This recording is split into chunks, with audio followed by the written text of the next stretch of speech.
Absolutely. Absolutely. Same. Same. It's been insane.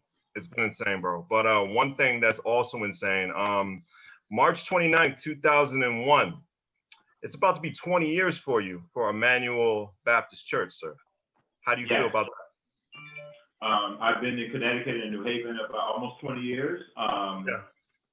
And I'm still a Floridian. Right. Which means I don't like the cold. I was born in Florida in August. Wow. Yeah, don't like the cold. I've learned to deal with it. When I went to divinity school, I didn't ever think I would be back in the Northeast in New England. Mm-hmm. I left here, but I left there and went to Detroit, of all places. But it was because of the person for whom I was working. Mm-hmm. And then I left there and went to South Carolina. And from South Carolina came here. If you want to ask why I came here from South Carolina, and this is not disparaging to New Haven or to Connecticut, but if you have a conscious and progressive mind and you're in South Carolina, you'll go anywhere. Yeah. You'll leave there and go anywhere. And I spent 7 years and 9 months in South Carolina. Mm-hmm. Well, I would break it down to the second, but that may be too much. But yeah, I spent a significant amount of time there, I think. Right. The hierarchy of the church is very, very, very, very surreal just for the average Joe. Can you explain just to the listeners the difference between a pastor and the difference between a reverend as well too? Because a lot of people get that mixed up. Right. So one can be a reverend because they are licensed and ordained as such, but not have responsibility as the person over the congregation. Right. And a pastor does have that. It's really actually, you don't have responsibility over, well, a pastor obviously does have that responsibility over a congregation. But the fact of the matter is, you're really not supposed to become a reverend until you are getting ready to take over a ministry. And that ministry doesn't necessarily have to be a church. It could be a ministry within a church. So the entire time that I had been licensed my first year, while I was in divinity school, was licensed by one of my professors in Atlanta. The whole time I was in Detroit, I was a minister. And at the point that I candidated for a church, as minister, and once I became, accepted, I was still in Detroit, and they ordained me as I was going into, to take over this congregation. So a lot of people rush to be reverend, and they're just like hanging around, whatever. But because titles, unfortunately, are more important than what people do sometimes. And unfortunately, in our community, it's sort of an anathema to me as how it works in our community, because a lot of people are so addicted to titles. But I also understand historically why that is. Because we were called out of our names, we were not called by our names, even Mr. and Mrs. and I think they were saying Ms. back then. But they were for unmarried women. And having a title, gave you a level of respect, outside the community to some degree, and that has carried on even though the reality has changed. I agree. It's more than the title. It definitely is. It's about what you bring to the community and what the message that you bring to.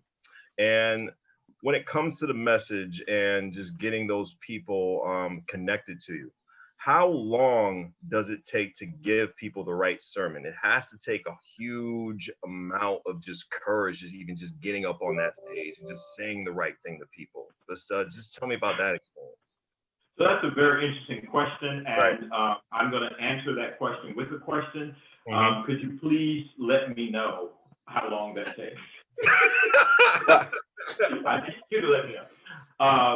Listen, when I was in divinity school, I took a preaching class from one of the most celebrated preachers in the country. He was considered one of the most seven greatest preachers in the country. He was a very, very interesting man. He passed away in 2011 from a stroke, a heart condition, stroke, whatever it was. He was a very interesting man. Whole lot of what some people might call contradictions. He was a Baptist at Harvard. He was a Republican in Cambridge. He was also gay. He came out, in fact, when I was there, because the students had put together this very conservative screed, and their first publication, their first issue was just like condemning gay people on so many different levels, religiously, scientifically, politically, all this kind of thing. And he came out to support those students and say, it is possible to be both Christian and gay, as am I. He was from Massachusetts. He's from Plymouth, Massachusetts, interestingly enough. He was his father was Barbados. He had this lilt to his voice, and people thought he was faking, trying to sound Harvard or something like that. But that was his background, so he was. And he's a black man, and all of this. And he was the spiritual, focal point at Harvard. Godless Harvard, as he call it, right? I took a preaching class from him. He only had 8 people in our class, and he would only let 8 people in. He had to petition to get into class. Wow. And we had to do. He had us do what was called extemporaneous preparation, which is a contradiction in terms, right? But what we did, he assigned the text from which we preached. We had to write a 5-page paper. It had to be historical, exegetical. We had to find 2 sermons that was written on that text, and then we had to write some possible sermon titles. But we could not write the sermon. We had to write some paper, but we couldn't write the sermon. And so we had to dress up and go into Memorial Chapel, which is a huge place, with our other 7 classmates, and him sitting in the back with his eyes closed, looking as if he was asleep, and writing down notes, giving us critique. And he told us one day, when you start believing what people say to you at the back door of the church, it is time to get a job in the post office. So yes, and is if you are being prophetic, and that means, for those of you who are outside of that language and that sort of thing, what that means, people think a prophecy is soothsaying, it's reading tea leaves and reading lines in hand, that kind of thing. That's not what prophetic was from the Bible, in the Old Testament particularly. The prophets are responsible for being social critics. Their was dictating the future. They were telling the people what was going to happen as a result of their behavior, the consequences of your behavior. That's not predicting the future. I mean, if your parents say to you, if you come home, with this, that, or the other, or you've done this, that, the other, you're gonna catch some consequences. That's not reading tea leaves. That's telling you the consequence of your behavior. So that's what being prophetic means. It's status quo. It's not going along with the crowd. It's not even trying to be popular. Right.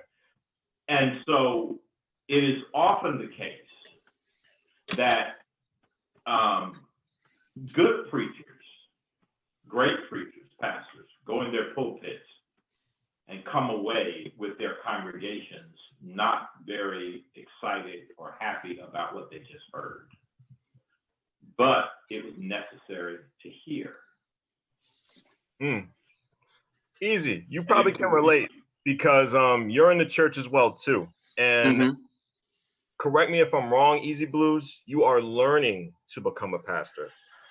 I actually am. I've been fighting this journey for a very long time because I was under a false illusion that you had to be worthy. And it took a very long conversation with God, and being pointed out finally that, you know, someone had picked up a Bible and said, hey, there's only one person that was perfect in this Bible and everyone else was tragically flawed. And then I started to really understand. And when you start to look back upon your life, and for many reasons, I probably should not be here today. And if it wasn't for, you know, God looking out for me, even when I was living a behavior and a lifestyle that was literally his enemy, I would not be here today. And there's a story that needs to be told, and the paths in which I'd walked prior has brought so that I can walk into places that other people would be scared to, and exist and tell them that there is a way for that happiness and that love. Because a lot of people that, you know, succumb to their mental illness, a lot of people who succumb to addiction, they're searching to fill a spot of love. And, you know, it's a conversation of finding the point of original hurt that has broken them and that has continued to feed into their brokenness. Just like a lot of the people, you know, it is very easy to divide people when pushing on issues of belief. Yeah. You know, and we see that happening a lot, especially in pop culture and in, you know, in politics, where, you know, they will sit on issues that by law have already been decided, but by belief has not. And they will pin people's beliefs against each other instead of understanding that it is that true, that godly, that reckless love that is what is going to heal us. So it's been a really interesting journey for me in particular, and I love hearing those that come before, because that's the other thing that in this walk has been really highlighted, is one of the reasons why in the Old Testament in particular you have this long list of this person is the son of this and the brother of this, is that beauty of learning from the past and growing from those teachings itself, and being connected as a community to that past. So I think it's absolutely incredible. So I'm kind of like taking mental notes, just so you know, Reverend. I really do appreciate you being here today. So no, yeah, you know, when you say, you know, I thought I was not worthy, I was saying to myself, yep, good first step. Good first step. You know, we have some of these what they used to call reversible raincoats phrases that John Kennedy used to use, but this is one that he didn't use, that we say, God does not call the qualified, God qualifies the called. Whew. So none of us are really qualified to do what we do. And I would even dispute to some degree the point, the notion that, you know, even Jesus was perfect in the Bible. I don't think that's the case necessarily, largely. But, you know, if we're gonna actually believe that he was fully God and fully man, we also got to acknowledge that there are some of those, you know, human realities about him. You talk to the Syrophoenician woman, was the only person who really bested him in an argument. You know, what some people might call his anger issues. He went into the temple and started turning over stuff and hitting people and that sort of thing. And, you know, his favorite disciple, he called Satan, and called other people, you know, their names too, you know. So it's not about perfection. It's not about perfection. Every sermon that anybody preaches should start with them. There's this poem that I've known for a long time. I learned it also, it came up, you know, through my fraternity. With I disagree. I so significantly disagree with it. It sounds good, but it's really not. And the poem says, I would rather see a sermon than to hear one any day. I would rather one would walk with me than merely tell the way. The eyes of better people are more willing than the ear. Find counsel is confusing, but example is always clear. I can't remember the whole thing right now. Here's the problem. Before you get to that problem, Sam, just before you get to that problem, we're on WNHH-LP 103.5 FM New Haven, myself, Prestige, and Long Island Rays, Elm City made EZ Bluez is in the building, and we have the great Reverend Samuel T. Ross Lee. Continue, sir. Don't ever call me that again. But here's the thing, though. The problem with the poem is that it places the legitimacy of sermonic truth in the person. It's not in the person. It's in the message. All of us standing in pulpits are, sinners saved by grace. And I like something I heard Cornel West say, sometime, a little while ago. He said, people criticize me for calling Trump a gangster. He said, I call him a gangster because I know what gangster is. And I know what a gangster is because I was a gangster. And when I became a Christian, I'm now a gangster. I'm now a Christian with gangster proclivities. We don't enter pulpits. We don't enter churches. We don't enter titles and all this kind of stuff with imperfection. As a matter of fact, if you do, you are incapable of ministering to and pastoring to other people. So that's our reality. The only thing I would say to Brother Dustin is, make sure you study about the Bible, not just the Bible. Study about the Bible. Learn some historical, critical knowledge of the Bible. Take that as a hermeneutical entree into the text. And don't try to take an ancient world, a first century world, and slap it whole hog on a 21st century world. It does not work. It is not useful. It's not good. I just want to put that out. We can talk definitely. And the best part about that is because my journey started actually kind of preteen, and I'd become almost a thorn in the side of like some of the church that my mom had gone to, because I was bringing way too much history into it, and I was bringing way too many questions in, and that actually pushed me further away than it should have been, and it happens. Same thing here. I grew up when I was adopted at an interesting time in my life. I had for an adopted person, I had 3 strikes against me. I was 11 years old, male and Black. Those are not the stats for being adopted, but I was. But I was adopted into I had grown up Baptist up to then in foster care, and I adopted to a Church of Christ family. Not Church of God in Christ, Church of Christ, right. My father was a Church of Christ minister. My adopted father, Church of Christ minister, right. So I'm about 11 when this happens. About 13, I'm raising a whole lot of questions because this ain't making sense to me, right? By the time I graduated from high school and went to Howard, where I started college, and then, of course, graduated from the school that built Howard. We'll talk about that later. I left the church. I started back in the church, but with when I was in the military, and not because I was in a foxhole and that kind of stuff. I started attending the Sacred Chapel at Fort Hood. The chaplain there, I still remember Chaplain Larry Williams. I mean, the brother could preach. He would literally come out of the field on Sunday morning, because when your unit goes, you go. It doesn't matter what your job is. Right. You go, and of course the chaplain needs to go. He came out the field in BDUs and dirty boots, threw on a robe, came in the pulpit, and preached us under the pew. I will never forget Larry. I got to Morehouse, and I started dealing with the chapel there, the dean of chapel, and I was president of the chapel assistant for 2 years.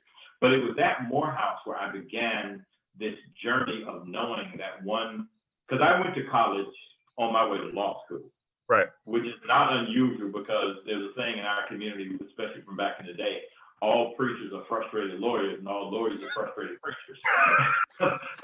But I was on my way to law school when I went to Morehouse. But I began to engage with people, including the professor who licensed me, who, I took philosophy from him and Black church history from him, that you can be intelligent and a Christian. You can engage Christianity in an intelligent way and critique it just like you critique all the other literature. I started as an English major, changed over to philosophy, and that's what you do in those majors. You critique the literature, you critique the philosophers. So, the critical thinking thing, it was already a part of me at 13. It wasn't a trained part of me, but it was a part of me. It was, I say all the time, the difference between philosophers and children is vocabulary. They ask the same questions. And obviously the philosopher has more information and knowledge and stuff, and they go deeper into asking those questions. But they ask the same questions. And the problem that we have as adults is that we all too often, in various ways, I don't mean physically, but in various ways, beat the questions out of them. Not asking silly questions, because we can't answer them. We beat the questions out of them, instead of encouraging, the asking of those questions. So Morehouse. So when we enter pulpit, we need to continue to ask those questions. Absolutely. It's that's what it is. I mean, when Jesus went to the temple at 12, what did he do? Ask questions. Asking and answering questions. Mm-hmm. Right. The whole, when they talk about law school, they teach you how to think. Mm-hmm. It really teach you how to think like a lawyer, but it also really teaches you how to think, because it's the professor is a lot of them are teaching through a Socratic method. They're not coming in and giving you a lecture. They're coming in and asking you questions. They're giving you the reading. Now you got to answer the questions that I'm asking. And that's how the knowledge builds, based upon the correctness of the answer, the incorrectness of the answer, why the answer was incorrect, that sort of thing. I teach my Bible classes that way. Now, let's go back to the Bible classes. Now, let's take it time machine back to March 2020. What was going on through your head and your whole staff's head? Because we got a lockdown. How are you going to run services? How is everything going to be in place? What was everybody's mindset going through when the pandemic even started throughout your church? We stopped in-person service on the 15th of March. Mm-hmm. Okay. I actually wrote an article in the it was printed in the Independent, and it was which I'm most proud of. This part is which I'm most proud of. It was translated into Spanish for us. Oh wow! Wow. Yeah, I thought I was going to have to write some very, very important book to be translated, right?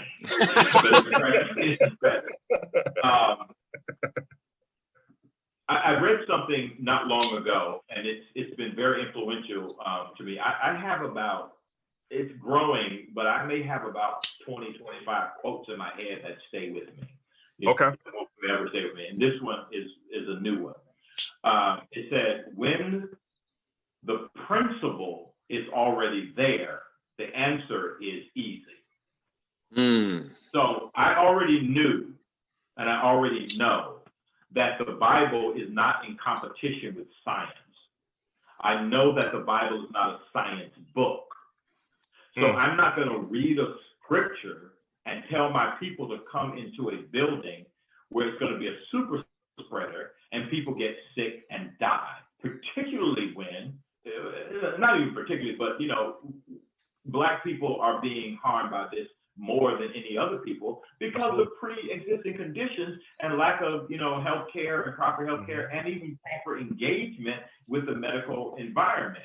So the principle was already there. This is not a science book. What is the science saying? So when I talked to what's her name? The director of health in the city. Oh yeah. Yes. Yes. I talked with her. She's the one who took the article that I wrote and translated it. I don't know if she asked me to write. I think she asked me to write. I don't remember who asked me to write it, but I wrote it. Right. And then they, translated it. But I listened to her. I'm not reading Genesis about a 2019 really pandemic, I'm looking at the science. What's going to happen if we come together and do? And then they were telling about, saying what you need to do later, to bring people back in. Well, our congregation, our building is not built for that, so we're still not there. Right. But it was an easy answer for me because the principle was already there. No, it definitely was, and actually I read the article because I'm with Elm City Vineyard. Josh Williams is my pastor. He's an amazing human being. I love him to death. He also, we shut everything down and we went to YouTube, which I find very surreal. But and then we started with backyard gatherings, and now obviously it's cold, so we can't do that anymore. But the thing that kept being put on my heart was the story of give Caesar what is due Caesar. When they tell you that this is what it is, Jesus would have locked down, because he said, give Caesar what's due Caesar. So the language is there. It's just a matter of, those people who are willing to see past their own ego to actually listen. And look, the world is society pushes us to be 100% ego driven. It's a matter of having the most, being the best, having the best sneakers. You can jump higher with those new Jordans and all of this to feed the ego, when it really is that ego that is the product of the enemy. Ego is devastating. I actually think in America, especially in this moment, we have gone beyond ego. There's a deep narcissism that's operating in this country. It obviously is in the White House. He put out today that he's not going to attend Biden's inauguration. I saw that before the show. Yeah. I did too. I saw it right before the show, right before now. And all the things, and he tried to, he tried to backtrack from what happened. 2 days ago. You can't backtrack from it. You should have never done it. But when you can stand as when you were, was he still running or was he president at the time, when he stood at the podium and said, if I shot somebody in the face in Manhattan, I would lose any support? He was running at the time. He was, and I think that was during the initial primaries. Yeah. But again, this is, because of the narcissism and because of the ego, you're able to play on the fragility of others and the fragility of their ego themselves, because it is very, very difficult to admit you are where you are because of your own decisions and because of your own choices. It is so much easier to blame other people, and that's that point of original hurt that I was talking about. And him like many others before him fed into that fragility.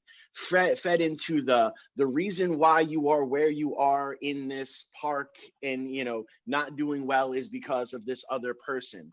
It's not, right. And if you stay divided, but with me, I'm gonna bring you to that next level. And it's amazing for me.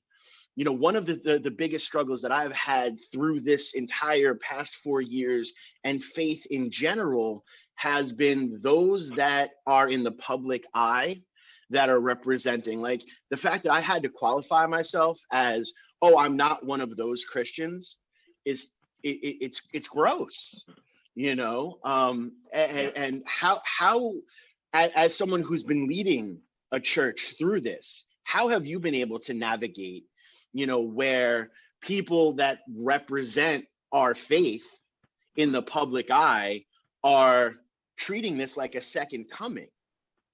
Yes, well, I've made it clear from, long, I've had, 19, almost 20 years to do that, but I've made it very clear that there's a distinction, there's a difference in people who are operating in a particular kind of way and people operate another way. We call it, as Black liberation theologians, we call it white evangelical theology. Mm-hmm. I was talking to a friend of mine whom I met at Yale Divinity. I took some classes there, and I said we need to stop calling it theology, because theology is actually God taught, mm-hmm. right? Theo part Right. is God, and the other part, which people usually say is study, the study of that word. That part comes from the word logos, which means word. So theology is words about God. So we say we need to stop calling it. We're gonna start calling it this white evangelical conspiracy theory. But yeah, I made it very clear that there's a difference between what we should be doing and what they are doing. Unfortunately, a lot of that type of thinking from that conspiracy theory is in the Black church. It is deep in the Black church, and it's deep in there for a number of reasons. One, we decided at some point, because let me make this clear. Let me start back. So, a lot of people accuse the Black church of being the way it is with its conservatism, its status quo kind of stuff, and that sort of thing because of slavery. And it's an insult to our ancestors, and I don't even call slaves or enslaved anymore, who were held hostage on plantations. That's what I call them. They were held hostage on plantations. It's an insult to them, and this is why. And because people don't, read or study and know, certain things, but they don't even ask. During that time, when we were being held hostage on plantations, the Black church was founded and formed outside of every recognizable institution in America. I call it the anti-institution institution. Right. In the backwoods of the plantation, at night, or whenever they were outside of the views and the eyes and the ears of the hostage takers or the hostage holders, they were translating and using the Bible in a very different way than we are today, and in a very different way than it was taught to them. Okay? They were taking the symbols and the ideas and the things, and they were appropriating them very differently. The proof of this, since we don't have, obviously they were not writing books and theological treatises, but the proof of this is in the theology that they were producing. Where's that theology? It was in the songs. The songs that they sang, right? So what were they being taught? Slaves, obey your masters as you do the Lord. They were being taught that kind of stuff. What Black spiritual, what slave spiritual do you know perpetuates that notion? None. Oh. There are none.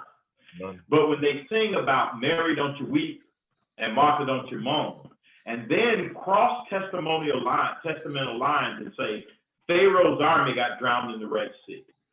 What do those two things have to do with each other? It was about deliverance. It was about deliverance. God is able to deliver. We sang songs and we perpetuated a certain kind of reality that is not perpetuated in Scripture. Paul, who for so many people have become their co-Christ. Theologians or Bible scholars say Paul never met a status quo that he didn't like. He perpetuates the status quo. Wow. He tells Onesimus, who has run away from slavery, to go back. He perpetuates this, what is called the household codes, where the man is at the top, and then the woman, and then the children, and then the slaves. He perpetuates that mentality. And women are second class, and women should be silent in the church and all that kind of stuff. That's Paul. That is not Jesus. Okay? But that was not what we were doing during slavery. It was after slavery that we start trying to be more like the white people than we were what we have perpetuated and made our culture as Black people. And that's why we're still in that mindset and that spirit. For a long time, and probably still now, I don't really know where these books come from, but they probably don't even have to do it anymore. But for a long time, our Sunday school books, and when I remind people of this, it's like there's a light bulb going on. I say your first engagement with the Bible was not with the Bible. It was just a Sunday school book. Yep. You weren't reading the Bible at 6 years old. They were putting Sunday school books in your hand, right? And so your interpretation of what the Bible was based on what that Sunday school book was, right? Those Sunday school books were being produced by Southern Baptist people, that kind of stuff, and put black preachers on the front cover. And so we perpetuate this stuff.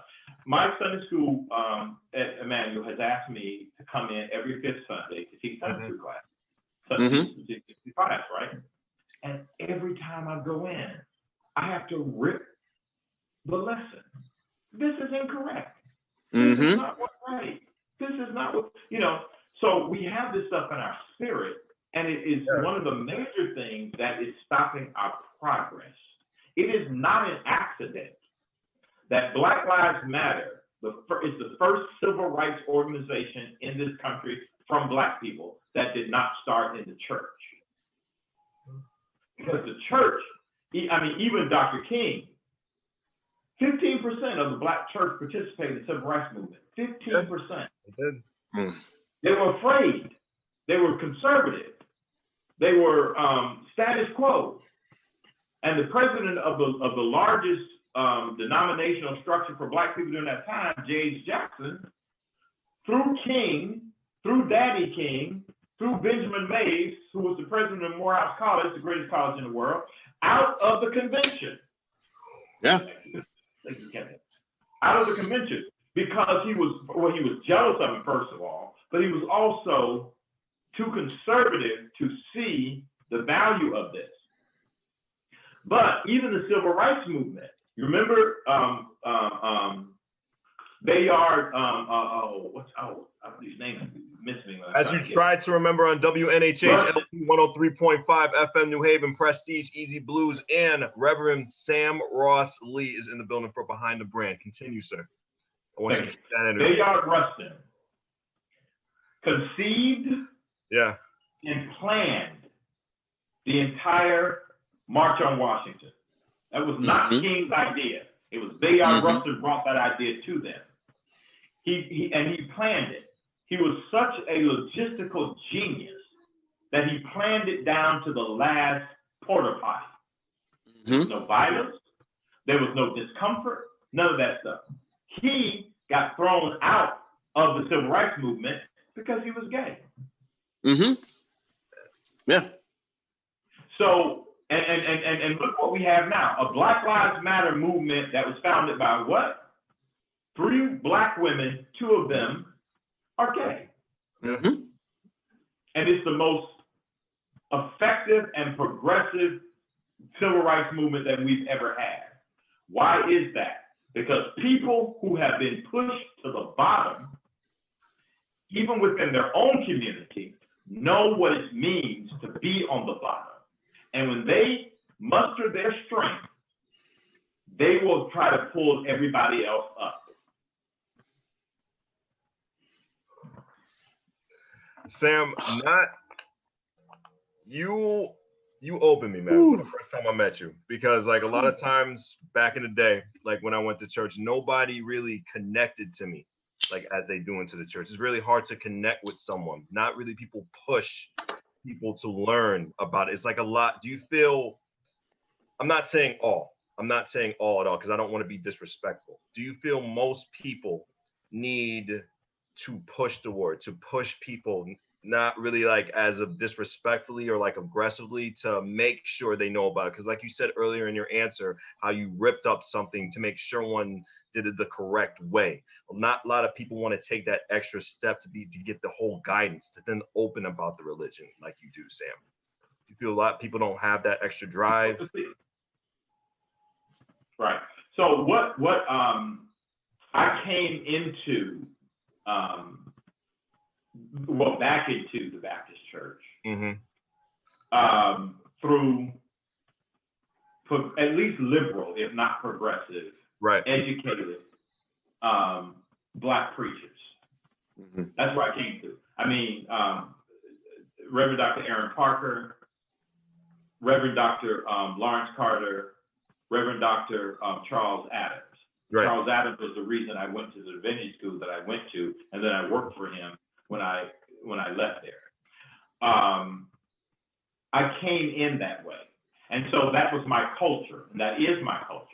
I was introduced and read James Cone, the father of Black theology, which led me to reading womanist theologians, because there's a difference between womanists and feminists. Because a lot of white feminists have used black women for their own progress. There were black women who were marching, the Delta Sigma Theta sorority, marching with the suffrage movement, and white women got the vote. Black women were still taking poll tests and all this kind of stuff, right? So the womanists, that's what black women came out of the feminist movement, did start doing the womanist thing, focusing on black women issues. But but I think the greatest thing that happened to me in divinity school was engaging, learning how to engage the Bible from a historical critical perspective, and learning how to read it, learning what it actually is. I go in Bible studies classes all the time. I can't do it all the time in my class because they already know.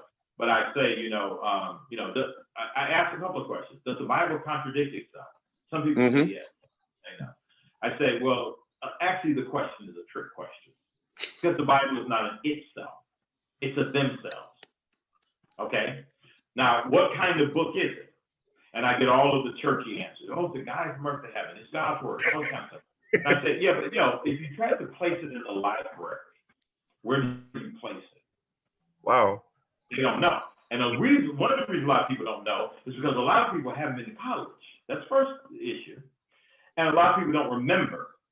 But all of us who went to a liberal arts college had to take English class, introduction to English for 2 years. That sophomore year, you're doing literature. Where are you doing it from? Anthology of American literature, anthology of British literature, anthology of African American literature. What is an anthology? It is a collection of writings from different people with different perspectives. And the only thing that puts all of these things in this one book is there's a singular theme. But their take on that theme is very different. So what I have to use for a lot of people, I say, you know what? Think about a recipe book. That's an anthology of recipes, right? Yeah. But you don't have to cook every recipe in that book in order for that book to be valuable. True. A collection of songs. You don't have to sing and embrace every song in that book for that book to be valuable. The same thing is true with the Bible. Because even though I criticize Paul in a lot of ways, there are some things that Paul says that are valuable. There are other things, slaves obey your master, that ain't valuable to me, Paul. No. Women be silent in the church, that ain't valuable to me, Paul. So there are things that are there, and there are things that are applicable, and there are things that are not. But when, and see, this is called from I'm gonna give you one of these educated words. That's called hermeneutic. What is your method of reading the Bible? Because that's going to determine how you read it and how you use it. There are some things that are not applicable in the 21st century, outside the ancient world. Yeah. The way I teach historical critical thing is very simple. Break it down. I would say done it in divinity school. It was more complicated. But I break it down this way. I go to my board, my chalkboard. Yeah. I write one word. I write a sentence 2 times, the exact same sentence. It's usually, I went to a party and the music was bad. And then I write it again. And I say to the class, what's the difference in these 2 sentences? What's the difference? There's no difference. Then I go beside one of them and I write 1921. And I write beside the other one, 1971. Now, what's the difference between these 2 sentences? Context, right. Because the word bad takes on a different meaning. When you say, I went in 1971, I went to the party and the music was bad. Yep. Right? 1921, I went to the party and the music was bad. I've taken the same sentence and placed it in a different historical context.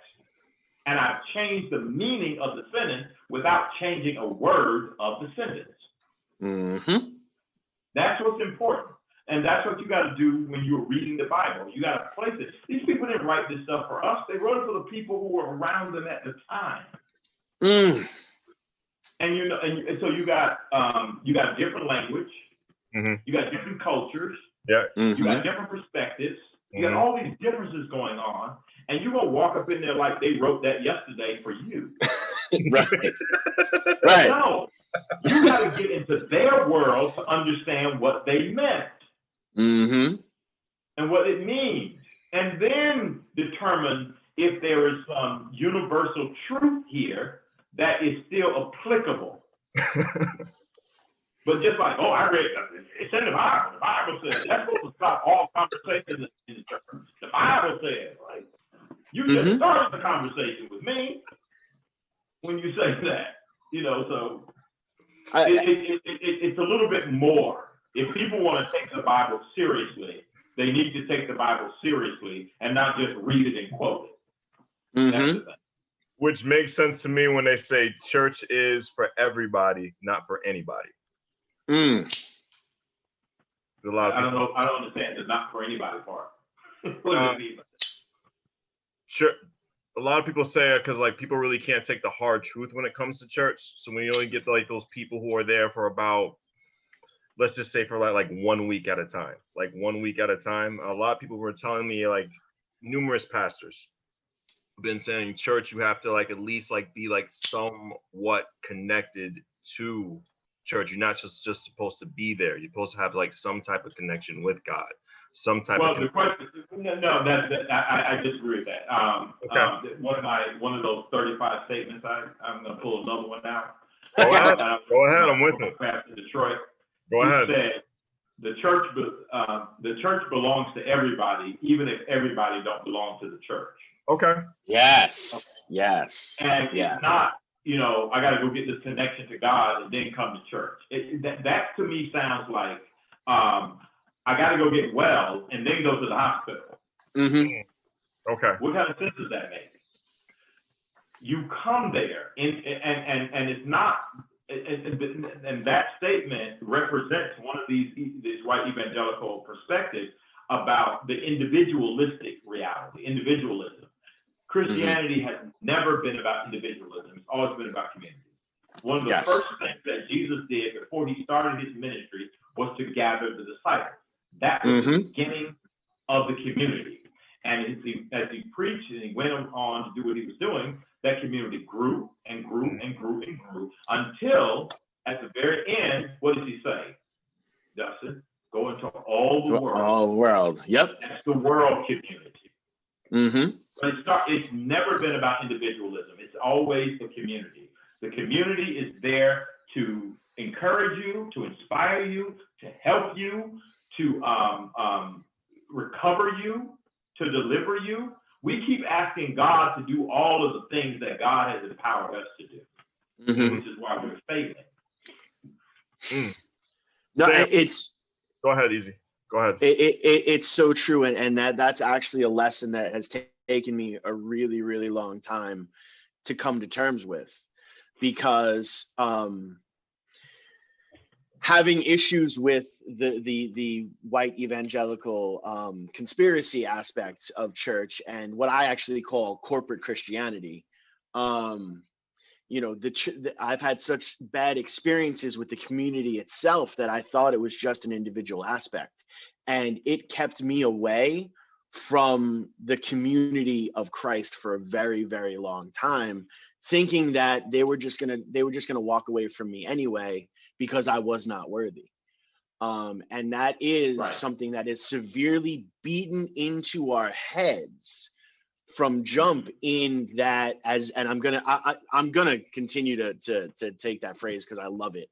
The white evangelical conspiracy theory. I think because it's everything I've been trying to say for about 3.5 years now, and I think it's incredible. There was this philosopher, and I want to say it's Descartes, but I don't think it was Descartes, that says, the biggest joke in mankind is God created man in his image, and then man turned around and returned the favor. And that's where we're at, and that is that narcissism that you spoke about earlier.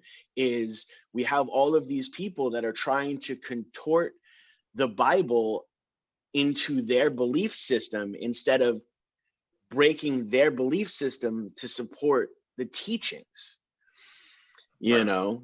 Yeah. So well, you know, if the community, if there is a so-called Christian community that is rejecting people, it's not a Christian community, because that's not what we're supposed to do. And most of our communities are not Christian communities because we're rejecting people out of hand. We're saying that you can't be here because you're this and you're trying not to be that. And you know, I remember hearing this white woman preacher.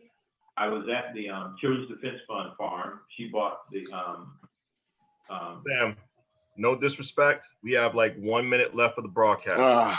Okay. And I hate to do this, sir. I really hate to do this, but I'd love to get you back. March 29th will be your 20th anniversary, and we are all on Mondays. So if you can come back Monday, March 29th, I would love to have you. Please. And I would love to discuss more on the topic. It's a Monday. It's a Monday. Okay. March 29th is a Monday. That'll be 20 years. Send me a text. Send you a text. I got you, man. I got you. And I don't want to put a Apollo curtain on us. That's all. I would love to continue to have these conversations moving forward. Yeah. You've severely inspired me, and you've spoken kind of directly to my heart throughout this whole thing. And you know, when I have the Holy Spirit, you know, the Holy Spirit, you could feel that the Holy Spirit is washing through the words that you were speaking, at least directly into my heart right now. Like I'm fighting back like tears. So thank you. And if at any, like, if we can connect moving forward, I would appreciate that, because I do feel that I have a lot to learn from you. Me too as well. If that's okay. You really opened me up. WNHHLP 3.5 FM New Haven. Sam, thank you so much for being on. Appreciate you. Thank you. Thank you for having me.